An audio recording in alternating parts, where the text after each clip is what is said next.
네, 장관님. 마지막 날입니다. 네. 국정감사 첫날 제가 이런 내용의 질의를 했었습니다.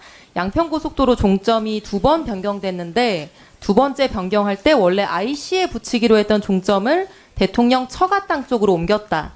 그래서 대통령 처가는 고속도로 건설로 인해 토지 보상을 받을 수 있게 되고 그 땅에서 흑염소와 칠면조까지 키우고 있었던 걸 보면 미리 정보를 알고 보상금을 더 받기 위해 최대한의 노력을 한 것으로 보인다. 이랬고요. 장관님께서는 보상금 그 큰 돈도 아닐 텐데 설마 그 보상금 받으려고 종점에 손댔을지 의문이다. 이렇게 답을 하셨고 슬라이드. 같은 날 여당 의원님 질의에 답하시면서는 정확한 것은 아니지만 현재의 노선을 기준으로 하면 처가 땅과 고속도로가 아주 근소하게 안 겹치는 것으로 확인했다. 그래서 당연히 보상 대상도 아니다. 이렇게 답변을 하셨습니다. 네, 의원님 질의 이후에 질의하셨을 때는 제가 이 내용을 충분히 정확하게 인지를 못했었고요. 질의 이후에 확인을 하니까 아마 따로 설명드렸을 것 같은데 이런 내용입니다. 예. 제가 지금부터 첫 번째, 대안 노선으로 추진될 경우에 처가 땅이 보상 대상이 된다는 거. 두 번째, 대통령의 처갓집 식구분들이 크던 작던 토지 보상금에는 늘 진심이신 분들이기 때문에 이번에도 그랬을 거라는 점, 이 두 가지를 증명해 보이겠습니다. 자, 첫 번째, 보상 대상이 맞는가? 국토부가 의원실로 세부 노선 자료를 제출하셨고요. 슬라이드. 근데 감사하게도 이 제출받은 노선도를 보니까 확실하게 보상 대상이 된다는 확신을 제가 가질 수 있게 됐습니다. 화면에 보라색 부분이 처가 땅이고요. 산비탈이라 매매 자체가 어려운 땅입니다. 빨간색 두 줄로 표시된 선이 대안 노선인데요. 국토부가 이제 저 그림을 가져와서 처가 땅과 미세하게 비껴간다 이렇게 설명을 했습니다. 다음 슬라이드. 더 정확하게 볼 수 있도록 제출받은 노선도를 그대로 위성지도에 옮겼습니다. 좌표를 정확하게 유지하면서 대입했고요. 자, 빨간색 대안 노선이 하얀색 선과 교차하는 것이 보이실까요? 하얀색과 빨간색이 교차하는 부분 보이시죠? 네. 이 하얀색 선은 대통령 처가 땅을 위해 만들어져 있었던 기존의 진출입 도로입니다.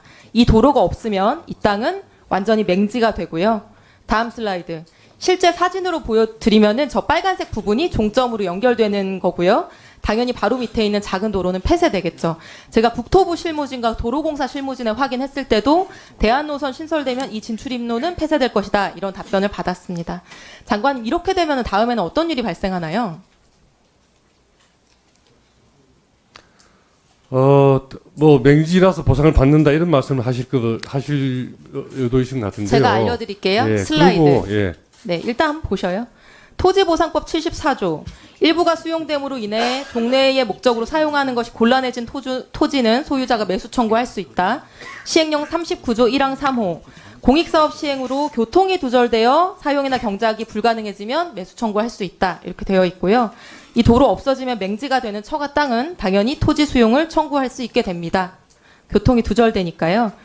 당연히 보상 대상이죠. 정의원 이소영 의원님, 아까 질의 중에 제가 참 장관으로 답변 말씀드리기 어려운데 진심이고 이런 말씀하신 건 상당히 장관님, 좀 근데 거북한 질의시고, 그리고 충분히 토지 보상을 하면 이렇게 되면 만약에 그 땅이 맹지가 된다면 대체 도로를 만드는 건 하는 것도 포함이 장관님은 됩니다. 답변 시간이 많으시잖아요. 네네. 중간에 방해하지 말아주세요. 예. 자, 슬라이드. 도로공사에 확인해 보니까 고속도로 건설로 인해서 기존 도로가 폐쇄되고 잔여지 보상을 받은 사례가 6년 동안만 190건이고요. 다음 슬라이드. 대통령 처가는 이 부근에 확인된 것만 7,240평을 가지고 있습니다. 더 있을 가능성도 있고요. 중요한 것은 이 땅들이 토지 보상으로이 아니면 매매하기가 어려운 땅이라는 것입니다. 매수자도 없고 재산세만 나가는데 기왕 고속도로 오는 김에 내 땅도 처분할 수 있으면 얼마나 좋을까. 그래서 보상을 노리고 종점을 여기로 붙였다는 거에 증거는 지난번에 보여드린 흑염소와 칠면조인데요. 다음 슬라이드. 이번에 가보니까 여기서 양봉도 하고 있었습니다. 사진에 보이는 게 양봉통이고요. 흑염소, 칠면조, 꿀벌 이 세 가지 동물의 공통점이 뭔지 아십니까? 셋 다 토지보상법 시행규칙 별표 3에 보상 대상으로 규정되어 있는 것들이라는 것입니다. 저는 이게 충분히 증거가 된다고 생각을 하고요. 다음으로 보상금 몇 푼 받으려고 과연 이런 일을 했을 것이냐 이런 부분인데요. 저는 장관님께서 이 최은순 씨가 어떤 분인지 잘 모르셔서 하신 말씀이라고 생각을 합니다. 장관님이나 저 같은 일반인들과는 정말로 다른 분이라는 것을 제가 말씀드리겠습니다. 몇 가지 사례만 알려드릴게요. 자, 슬라이드. 대통령 장모 최은순 씨는 2001년 충남 아산시 배방읍 장제리 일대 토지를 매수합니다. 불과 1년 후인 2002년 철도청에 토지가 수용됩니다. 복선전철 사업에 이 토지가 편입되거든요. 어떻게 귀신같이 알고 1년 전에 땅을 샀을까? 다음 슬라이드. 바로 옆에 땅입니다. 그로부터 2년 후인 2004년에 나머지 땅이 LH에 수용됩니다. 아산 신도시 개발 사업에 토지가 편입된 건데 배방읍 개발되는 타이밍 굉장히 잘 알고 들어간 것 같죠?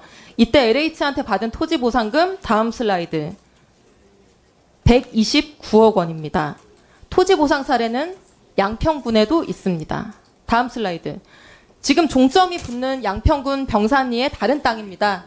장모 최은순 씨는 상속받아서 가지고 있었던 땅을 굳이 2003년에 지목 변경을 합니다. 임야에서 대지로. 대지가 훨씬 가치가 높죠. 그리고 2004년에는 필지 분할을 합니다. 보상금 많이 받기 위해서 주로 하는 행위입니다.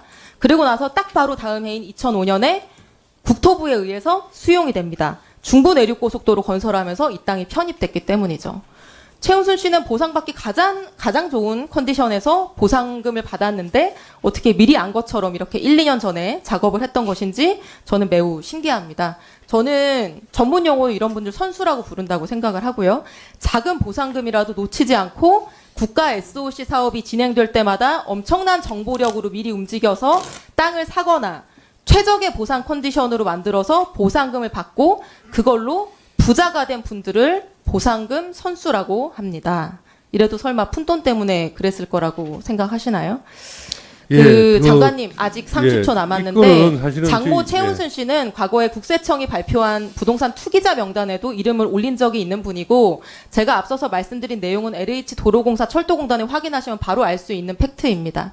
이런 분들이 지금 대한민국 최고 권력자의 가족이 되셨고요. 아시다시피 지방군청 공무원 인맥까지 동원해서 최대한의 이익을 취하던 분들인데 어마무시한 대통령 사위 권력을 이용 안 했을 것 같습니까? 정말 냉정하게 생각해 보시고. 네, 종려는 이소영 의원님 지적 사항에 대해서 제가 말씀을 드리겠습니다. 아까 제가 거론하신 분은 좀 개인적으로 모르시는 분이지만 적어도 제가 30년, 40년 근무한 이 국토교통부 공무원들이 이런 외압의 노선을 바꾸고 하지 않았을 거라고 저는 확신을 믿고 있고요.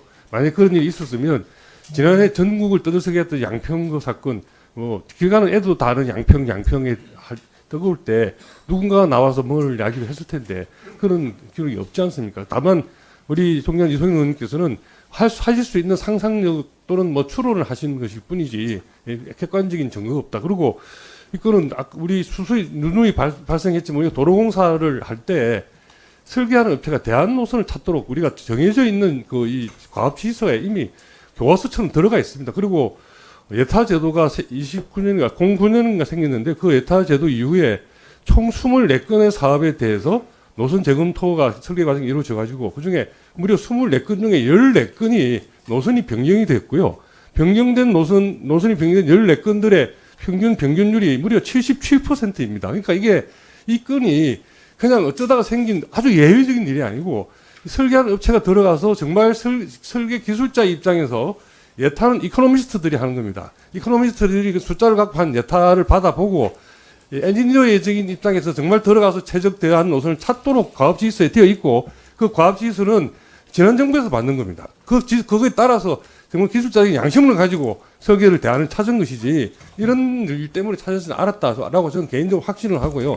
아까 말씀하신 맹지 문제는 저도 85년에 건설부 입사해서부터 보상 법도 만들고 실무도 담당해 봤는데 이런 것 같으면 교각을 채워서 들어가든지 그렇지 않으면 정말 맹지가 될 것 같으면 진입도를 만들어 주든지 하는 것이 훨씬 보상비보다 싸기 때문에 그렇게 안 하면 담당 공무원이 다칩니다. 그래서 그거는 종년 이소영 의원님께서 지나치게 좀 과다 걱정을 하신 것 같고 이 실무를 아는 행정 공무원 입장에서 보면 그렇게 그 7,000평이나 되는 땅이 이 보상금을 받도록 그렇게 도로 설계를 하지 않는다.